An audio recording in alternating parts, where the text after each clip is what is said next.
Ante la evidencia de que la esclavitud ha sido, y es, una realidad cotidiana en el 100% de las sociedades a lo largo de la historia y de la geografía, nos queda dilucidar no ya si la esclavitud es más o menos justa, pues en ello creo que todos y en todos los tiempos estamos de acuerdo, sino desde esa realidad cómo se trata al esclavo, qué consideración se tiene con él o qué consideración tiene el esclavista con nosotros.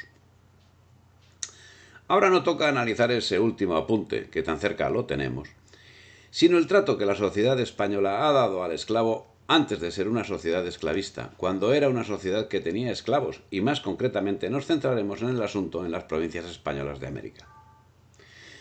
Los reyes católicos decretaron que los indios no podían ser esclavizados, lo que ocasionó un problema a la hora de poner en marcha los complejos productivos del Nuevo Mundo, pues la esclavitud era comúnmente la mano de obra utilizada desde siempre por los productores de azúcar de todas las latitudes, y caña de azúcar, además de minería, eran los trabajos principales a desarrollar en la española en los primeros años del siglo XVI. El problema se agudizaba por el hecho de la debacle poblacional a la que se vio abocada la española, como consecuencia de la transmisión de enfermedades aportadas por los españoles, todo lo cual coadyuvó a encontrar la solución en la importación de esclavos negros procedentes de África, medida que absolutamente a nadie le pareció peregrina ni nociva. Tal vez extraña, sí, ya que chirría esa medida si la comparamos con la legislación de protección del indio que desde el primer momento y a lo largo de siglos fue generada por la monarquía española, pero ante la extrañeza por comparación, normal en todo lo demás.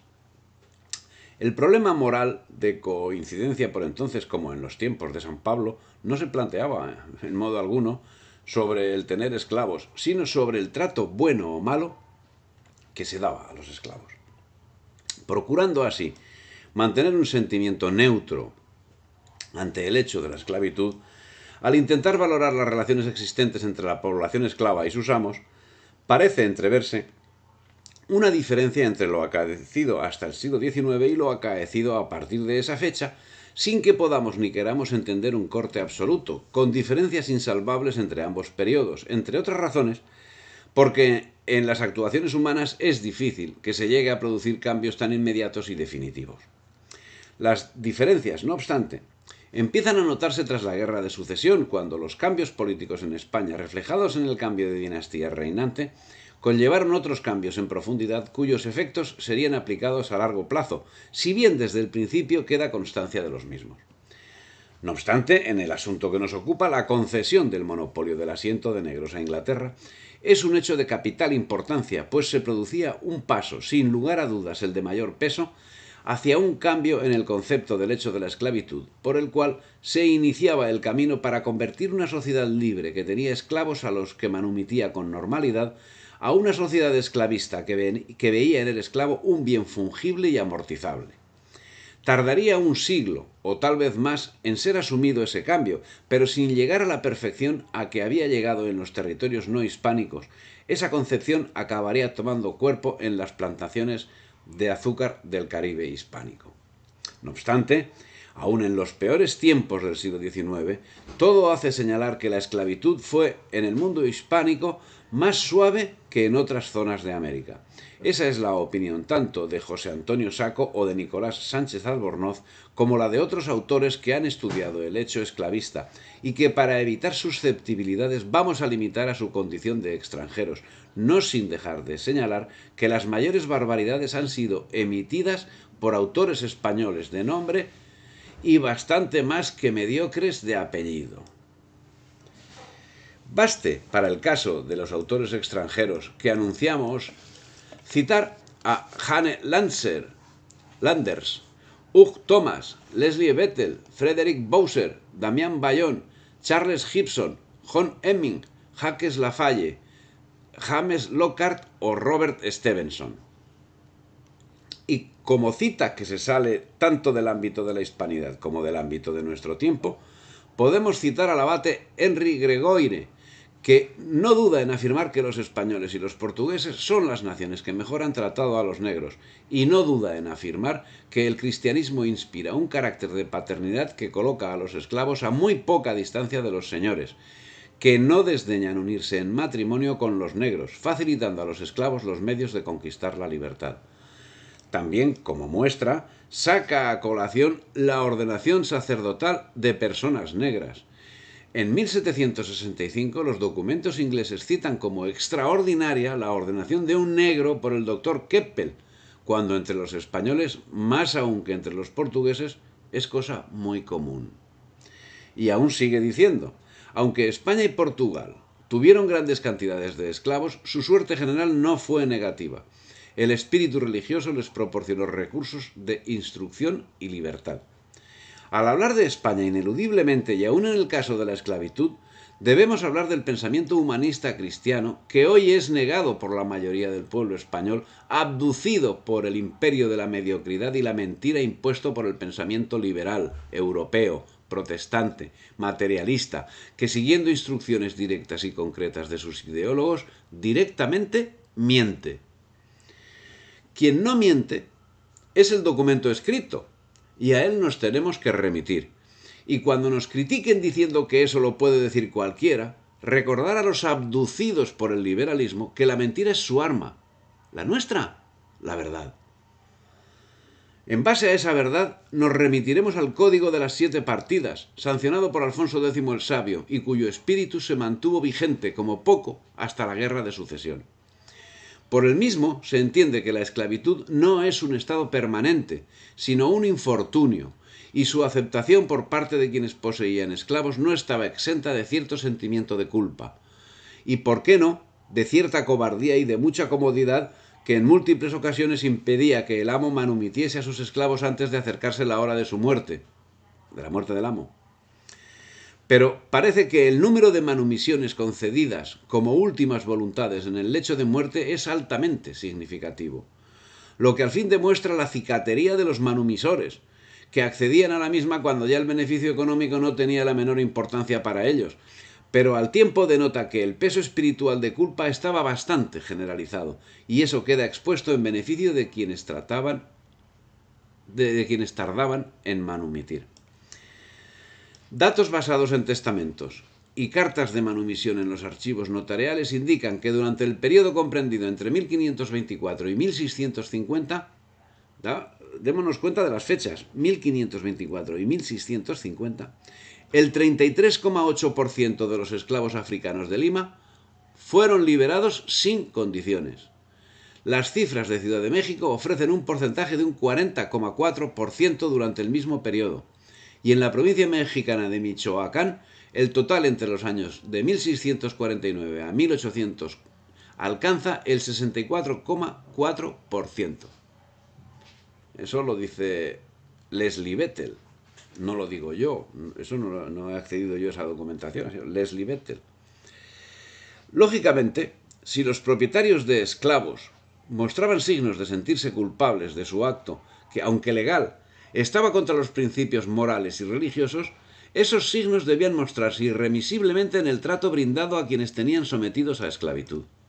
Y así parece que era, a la vista de las informaciones que los diversos cronistas han relatado y cuya mejor referencia la podemos encontrar en los informes facilitados por el geógrafo y con toda evidencia espía británico Alexander Humboldt, de cuyos informes se deduce que el trato recibido por los esclavos era benévolo y hasta familiar, hasta el extremo de acabar siendo en muchos casos herederos legales no sólo de bienes, propiedad de sus amos, sino incluso de apellidos. Su suerte no difirió en general de la de los blancos pobres. La mayoría murió sin haber recibido un solo azote. No sabían de tormentos, se les cuidó durante la enfermedad, y como el alimento principal, la carne, era muy barata, y se les vestía con las telas que ellos mismos fabricaban, siendo muy raro el que trajera zapatos, se mantenían con facilidad. Hubo sin duda excepciones, pero si alguna vez fueron maltratados, intervenía la autoridad y el esclavo era vendido a un amo más humano. Ese extremo será puesto en entredicho por aquellos que se dejen influenciar por la propaganda liberal y que no recuerden que el liberalismo recomienda mentir en defensa de sus postulados, mientras los principios cristianos nos exigen veracidad y nos aseguran que la verdad nos hará libres. Pero la verdad exige esfuerzo, para que sea conocida y difundida. Por ello es conveniente divulgar lo que escriben quienes lo hacen con el fin de servirla. Ese es el caso de Frederick Bowser, que a su vez difunde las investigaciones de terceros en una cadena que, además de dar solidez a la argumentación, reconcilia con el mundo anglosajón. En 1947, el difunto Frank Tannenbaum sostenía en un libro que habría de ejercer enorme influencia el Slave and Citizen, de Negro in the Americas, que los negros de Latinoamérica, dice, no lo digo yo, eso de Latinoamérica, fueron más afortunados que sus compañeros del sur de los Estados Unidos. El mismo autor dice lo que tras un análisis de la situación surge en la mente de cualquier estudioso del asunto, y en una exposición como esta satisface tener la posibilidad de haraganear espiritualmente y no generar explicaciones propias ante hechos que por la legislación, por las consecuencias documentales constatables y por las relaciones humanas generadas es muestra la propia sociedad americana. Los españoles, en ellos están incluidos los portugueses, a diferencia de los ingleses, se habían acostumbrado cada vez más a la esclavitud negra, sintiéndose casi cómodos ante ella siglos antes de la colonización del hemisferio occidental. Y el rango de los sometidos a esclavitud estaba definido con más o menos precisión. El Estado y la Iglesia reconocían la esclavitud como nada más que una desafortunada condición secular. El esclavo era un ser humano que poseía un alma, igual que cualquier persona libre ante los ojos de Dios. La Iglesia alababa la manumisión como un acto noble, y muchos amos, pensando en su salvación, la complacían en algún momento de sus vidas. Según Tannenbaum, esta indulgencia, esta tolerancia, también facilitaba la incorporación de los exesclavos en una sociedad más tolerante. Curiosamente, casi pasa por alto el crecimiento durante el periodo colonial de perjuicio racial tan importante para la comprensión del desarrollo de la esclavitud. Pero señala otros temas dignos de destacar. En su opinión, y dice Latinoamérica, pero en fin, Hispanoamérica contrastaba violentamente con el viejo sur, donde las instituciones de la Iglesia y el Estado se mostraban inmaduras e indiferentes hacia los esclavos, y donde los ingleses, convertidos en americanos, no sabían qué hacer con respecto a la emancipación y el rango de los negros libres en una sociedad esclavista. Sin embargo, el espíritu hispánico entonces y los abducidos por el liberalismo hoy sabían que eso no era suficiente. Por eso otros benefactores actuaban de otra manera. San Martín de Porres, por ejemplo, llegó a comprar esclavos para el convento, y San Pedro Claver tenía esclavos negros que utilizaba como intérpretes con los indios bozales negros bozales recién llegados a Cartagena, que en el siglo XVII era el principal puerto negrero del continente, en el que consiguientemente existía una notable población negra y mestiza, esclava y libre. De ese tipo de actuaciones puede deducirse que la posesión de esclavos no estaba mal contemplada por la opinión pública, que veía como normal hecho como el marcado a fuego a que eran sometidos los esclavos. La marcación con la marquilla real se hacía en Cartagena y debía realizarse en presencia de los oficiales reales, a fin de evitar el contrabando de esclavos. Solo se libraban de esta operación los moribundos, pues parece que a los niños también se les marcaba, por ser la marquilla un requisito indispensable para efectuar transacciones posteriores y demostrar la legalidad del esclavo. Generalmente, la coronilla real se colocaba en el pecho y la marca del asiento en la espalda izquierda. Parece ser que al ser adquirido el esclavo en el mercado de Cartagena, se le imponía una nueva marca con la señal escogida por el dueño. Unas y otras marcas se hacían figurar en la escritura de venta para identificación del esclavo. Hecha la salvedad de la barbaridad que en sí es la marcación, lo que marcaba la diferencia no era la posesión de esclavos, sino el trato que se les daba, siendo que, conforme señala James Lockhart, el nivel de vida del esclavo medio era equiparable al nivel de vida del hombre libre medio, siendo que algunas veces los negros, mientras continuaban siendo esclavos, llegaban a alcanzar funciones administrativas tan altas como, por ejemplo, las de supervisor general de algún negocio. Dentro del conjunto de la sociedad hispanoamericana, el esclavo, al margen de algunas obvias desventajas, disfrutaba de un nivel más bien medio. Por otra parte, un esclavo que fuese maltratado por un amo cruel tenía mecanismos legales para conseguir eludir esa crueldad. Particularmente podía llegar a cambiar de amo y en casos incluso podía llegar a comprar su propia libertad. En este punto parece conveniente señalar alguna cifra a caballo entre los siglos XVI y XVII que nos ponga en situación también de la iniciativa ajena para apoyar la manumisión.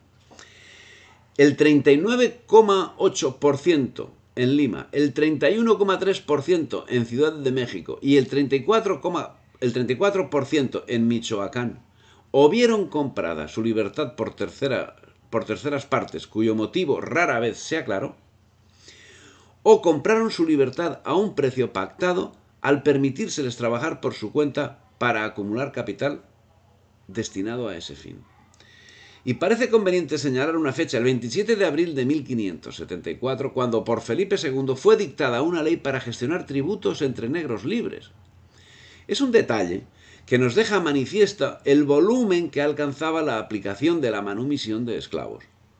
Un Estado que tenía el nivel de gasto que ocasionaba el mantenimiento del orden en Europa no podía dejar de lado un aspecto como la recaudación de impuestos, y no podía dedicarse si el capítulo era de importancia menor, todo lo cual viene a confirmar lo señalado. La orden real comienza del siguiente modo. Muchos esclavos y esclavas, negros y negras, mulatos y mulatas, que han pasado a las Indias y otros que han nacido y habitan en ellas, han adquirido libertad y tienen granjerías y hacienda. Estamos hablando de los siglos XVI y XVII, pero podemos seguir haciéndolo, con salvedades incluso en el siglo XVIII. Solo señalar que en 1774 el 40% de la población cubana, 70.000 personas, eran negros y mulatos. Y de estos, eran esclavos entre 45.000 y 50.000. Los otros 25.000 eran libres. Esto suponía un contraste absoluto con las islas de las Indias occidentales inglesas y francesas, donde la población negra libre era insignificante. En Cuba los negros libres se concentraban principalmente en las ciudades. Había solamente unos pocos propietarios agrícolas negros, aunque al menos un ingenio azucarero era propiedad de un mulato en 1760. Debemos tener en cuenta que los principios del derecho son la ley, la costumbre y la jurisprudencia. Y la ley y las costumbres españolas garantizaban a los esclavos una personalidad moral y legal. Los esclavos no eran sujetos carentes de derechos, sino sujetos con unos derechos limitados, o limitadísimos, si se quiere. Pero también lo eran los del resto de la sociedad.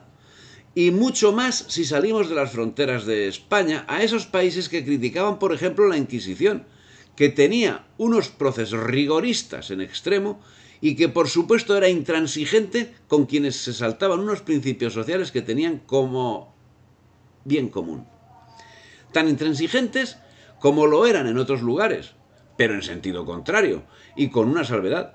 La Inquisición reconocía que era intransigente, mientras la intransigencia de otros lugares se presentaba como carencia de la misma. Y esa intransigencia reconocida fue germen de justicia y de libertad para toda la sociedad, porque a la hora de perseguir a los heterodoxos se hacía con absoluto rigor, con una investigación metódica, con una aportación de pruebas sin parangón, con una aceptación del arrepentimiento que tenía carácter de sanción exculpatoria. Y en fin, para emitir juicio histórico sobre un hecho es preciso compararlo con las actuaciones seguidas en otros lugares ante hechos semejantes. Y da la casualidad que quienes levantaron la leyenda negra contra España resulta que efectuaron unas persecuciones sin cuento que, contrariamente a lo que sucede, por ejemplo, en la Inquisición, no pueden ser evaluadas cuantitativamente, porque mientras que los procesos de la Inquisición son pormenorizados hasta el tedio, los procesos de esos lugares son sencillamente inexistentes. Y al amparo de la libertad, segaron la vida de decenas de miles de personas que, si hubiesen topado con un sistema como el de la Inquisición española, por ejemplo, no habrían sucumbido a la persecución. Esos principios son también válidos para el tratamiento de un asunto que, como es la esclavitud, hoy nos parece sangrante e inaceptable, pero que en los momentos que tratamos era una actividad normalmente aceptada. para cubrir determinados ámbitos de trabajo.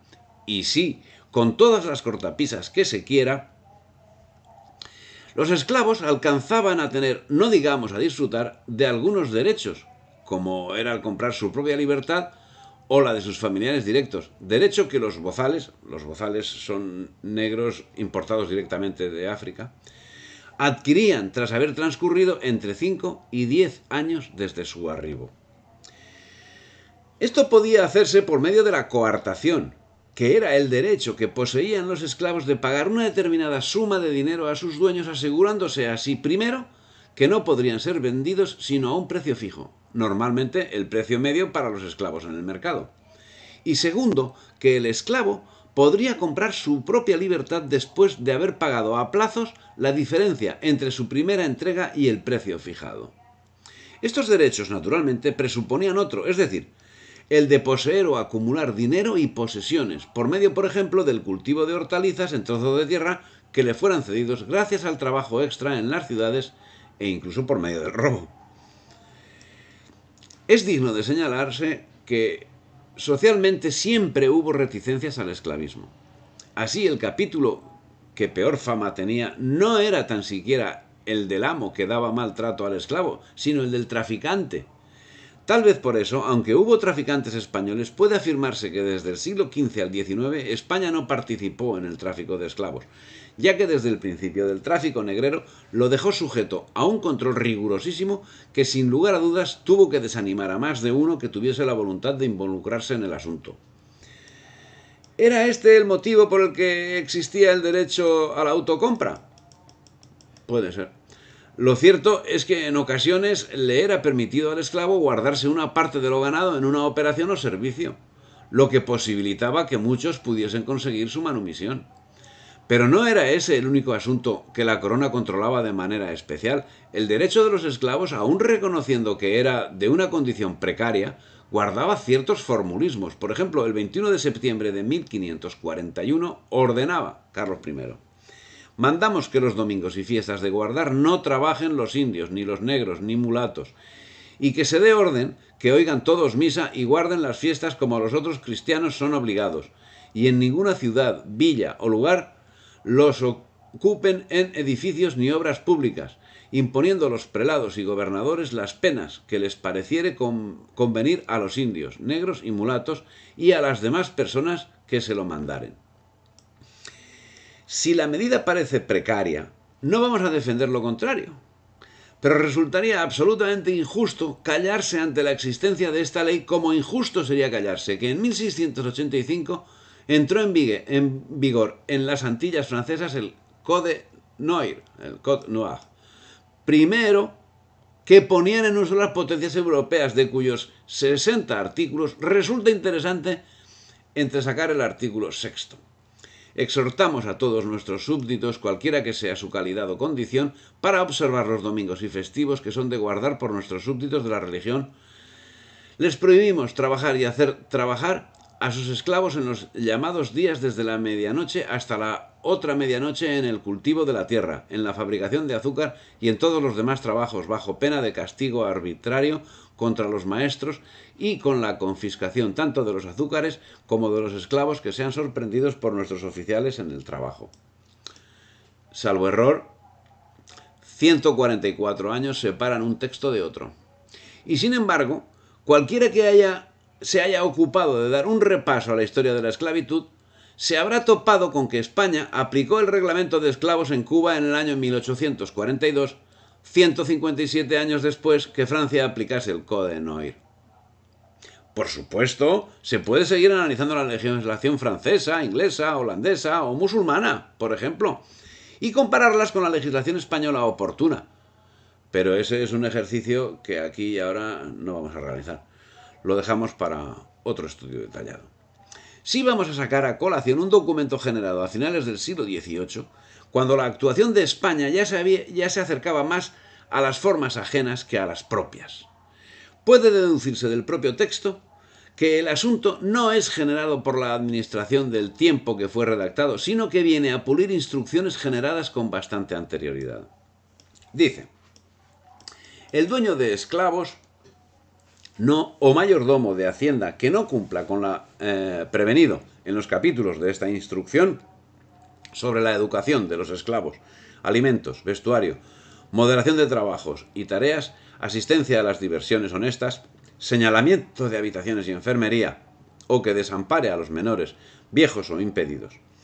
Por la primera vez incurrirá en la multa de 50 pesos, por la segunda de 100 y por la tercera de 200, cuyas multas deberá satisfacer el dueño, aun en el caso de que solo sea culpado el mayordomo, si éste no tuviese que pagar, distribuyéndose su importe por terceras partes, denunciador, juez y caja de multas, de que después se tratará.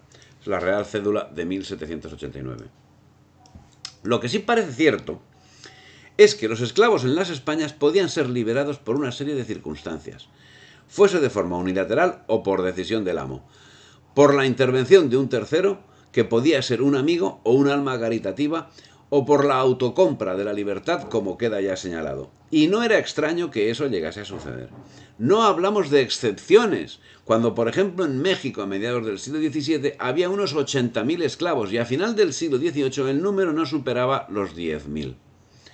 Y es que a finales del siglo XVII un número significativo de esclavos que habían atravesado el Atlántico como bozales o sus inmediatos descendientes eran libres y había llegado a la libertad por diversas causas que iban desde la manumisión voluntaria por parte del amo hasta la compra de la libertad por parte del esclavo concreto o la acción de terceros que de forma altruista compraban esa libertad.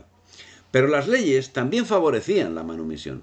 Hay que tener en cuenta que el esclavo que quería comprar la libertad no siempre tenía el efectivo requerido por el amo, quien, si accedía a cobrar a plazos, debía dejar en libertad al manumitido desde el momento del pago del primer plazo. No vamos a comentar la medida ni compararla con lo acaecido en otros lugares. Mejor dejaremos que sea un historiador inglés quien lo haga. Hugh Thomas. Dice Hugh Thomas: tan pronto como el primer plazo era pagado por el coartado a su amo, un esclavo podía abandonar la casa y trabajar por su cuenta en condiciones casi iguales a las de los negros libres. No tenía equivalente en América del Norte, donde si los plantadores a menudo ni siquiera reconocían a sus hijos ilegítimos, mucho menos los emancipaban. La coartación parece haber tenido su origen en Cuba hacia 1520, habiéndose introducido luego con algunas variaciones en las demás colonias, lo dice en inglés, españolas.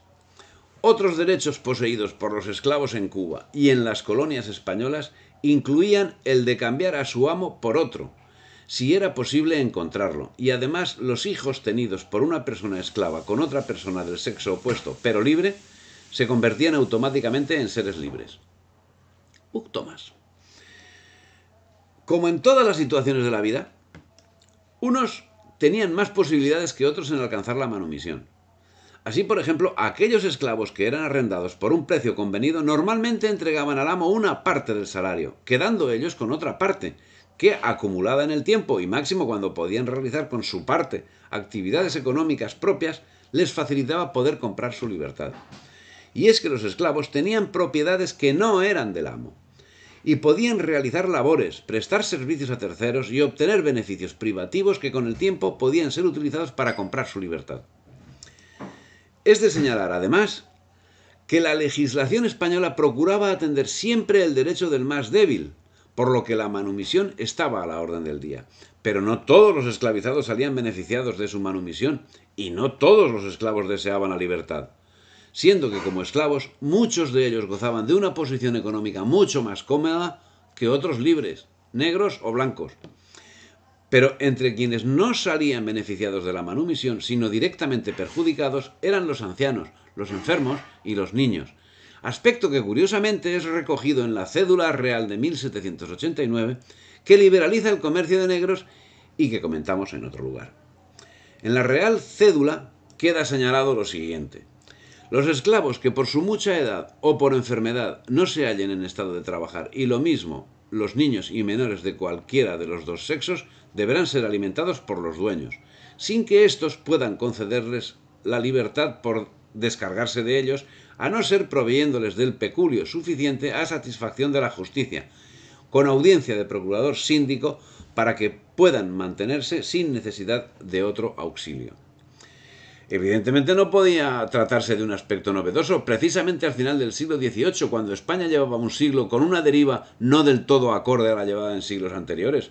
Estos principios humanizadores de un asunto tan complicado como es la esclavitud no podían tener principio en la Ilustración. Como mucho, en el mejor de los casos, la Ilustración no había encontrado todavía el modo de eludirlos. Datos basados en testamentos y cartas de manumisión en los archivos notariales indican que durante el periodo comprendido entre 1524 y 1650, el 33,8% de los esclavos africanos de Lima fueron liberados sin condiciones. Las cifras de Ciudad de México ofrecen un porcentaje de un 40,4% durante el mismo periodo, y en la provincia mexicana de Michoacán, el total entre los años 1649 a 1800 alcanza el 64,4%. Una característica significativa es que el 92,2% eran mujeres y niños menores de 15 años. La frecuencia de la manumisión en los esclavos de la América española queda reflejada en los documentos notariales, en los testamentos. Este es un dato de mucha importancia, pues puede establecerse como regla general, por razones obvias, que el trato peor de los esclavos se dio en América, donde los negros esclavos eran mucho más que los libres, y el mejor, donde los negros libres eran muchos más que los esclavos. Y si la manumisión no era un hecho tan extraño como en otros lugares, algo similar podemos decir del tiempo libre.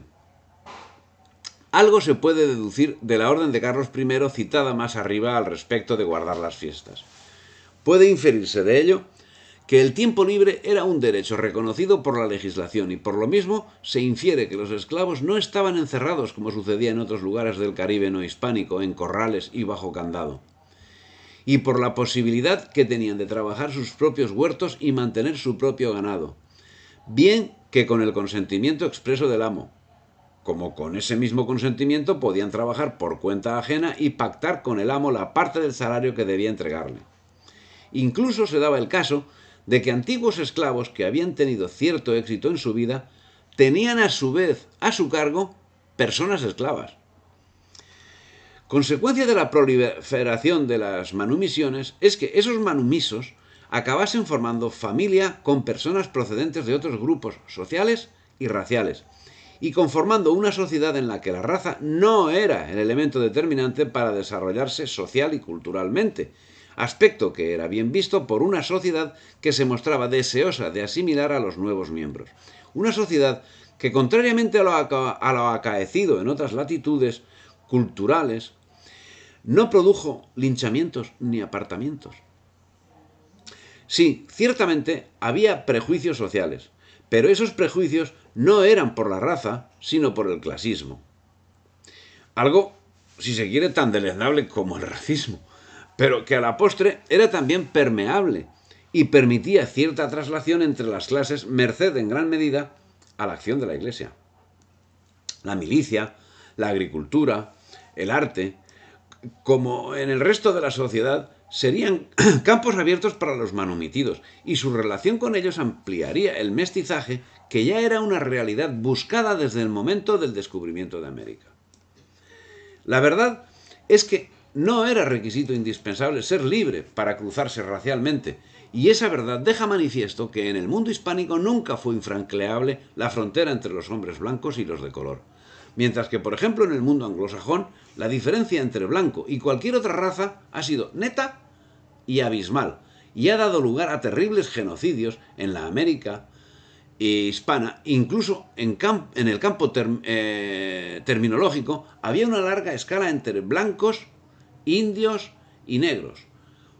¿Cuáles eran? Mulatos, tercerones, cuarterones, zambos, pardos, castizos, chinos, tornatrás, lobos, chamisos, barcinos, coyotes, lobos, etc., que no era en absoluto inamovible y por la cual era posible desplazarse. Y el trato predominante, evidentemente no exclusivo, no dejaba de ser humano si atendemos a lo que sobre el mismo nos señala Frederick Bowser. Dice Frederick Bowser: para algunos esclavos, la relación con sus amos era semejante a la de un criado con su jefe, con todas las variantes y sutilezas. Esto equivale a decir que no le afectaba demasiado el hecho de la esclavitud. Por ejemplo, un esclavo doméstico inteligente y fiel disfrutaba de todas las prerrogativas de un mayordomo inglés, y aunque existían amargas cuestiones legales, fueron mitigadas por la seguridad económica, la perspectiva de manumisión, el respeto humano mutuo y, sobre todo en el caso de los hijos de los esclavos, incluso amor. Cierto que en algunos momentos, y contraviniendo las instrucciones que la reina Isabel diera en el siglo XVI y que fueron respetadas hasta después de la Guerra de Sucesión, a partir del siglo XVIII se promulgaron algunas normas emanadas por el despotismo ilustrado que recomendaban la separación racial, como por ejemplo la de 1752 excluía de la Universidad de Lima a distintos grados del mestizaje. Pero se trata de instrucciones que nunca llegaron a calar en el entramado social, y es que la condición religiosa católica común a blancos, negros e indios fue sin duda un bálsamo al horror de la esclavitud que fomentó el respeto a la dignidad personal del esclavo. El esclavo era un ser humano que poseía un alma, igual que cualquier persona libre ante los ojos de Dios. La Iglesia no prohibió los matrimonios mixtos y la vida cotidiana en espacios laborales, recreativos y religiosos propició y permitió la convivencia y el intercambio cultural entre los diversos grupos. A la mitad del siglo XVII, la Nueva España se caracterizaba por ser una sociedad culturalmente diversa, en la que convivían indígenas nahuas, otomíes, mixtecas o mayas, con africanos de los grupos wolof, mandingos o bantúes y con europeos de diversas regiones de España, Portugal o Italia.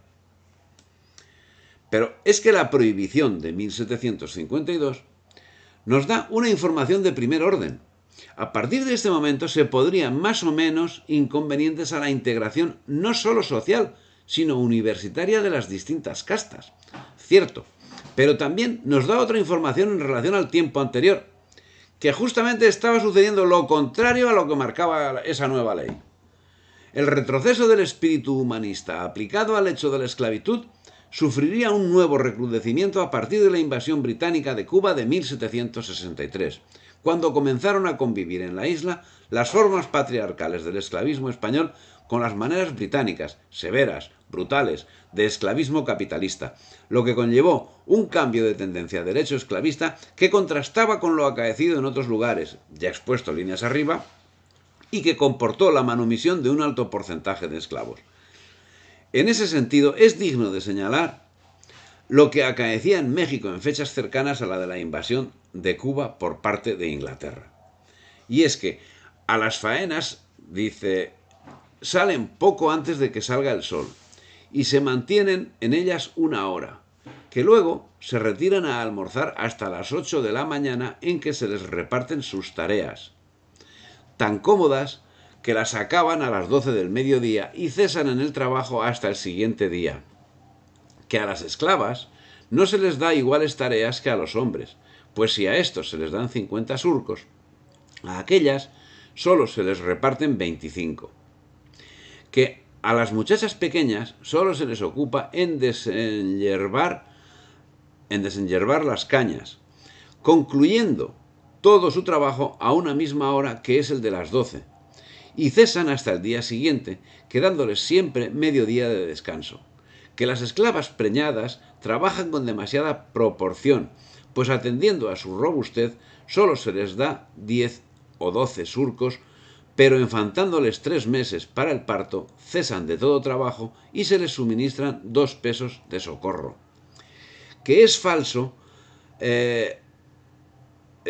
a los enfermos se les dé a los enfermos tan solo un día para que se curen, pues hay esclavos que se están 15 y un mes conforme lo necesitan sus dolencias, en cuyo tiempo les da para que compren gallinas de alimento y también para las medicinas, como consta de las cuentas que anualmente tienen producidas.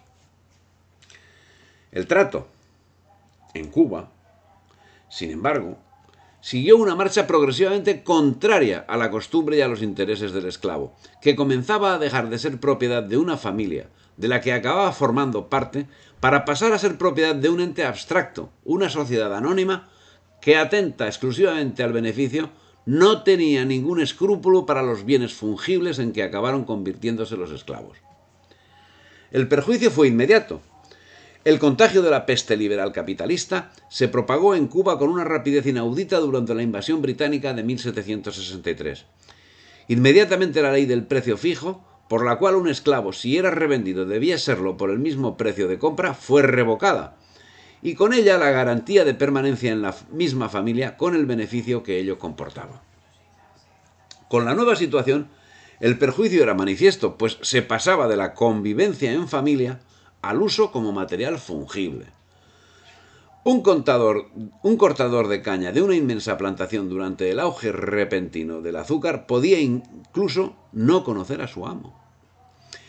Era el capataz quien representaba a la sociedad blanca, y lo más probable era que la aversión a la crueldad y no al afecto dominaran la relación entre blancos y negros.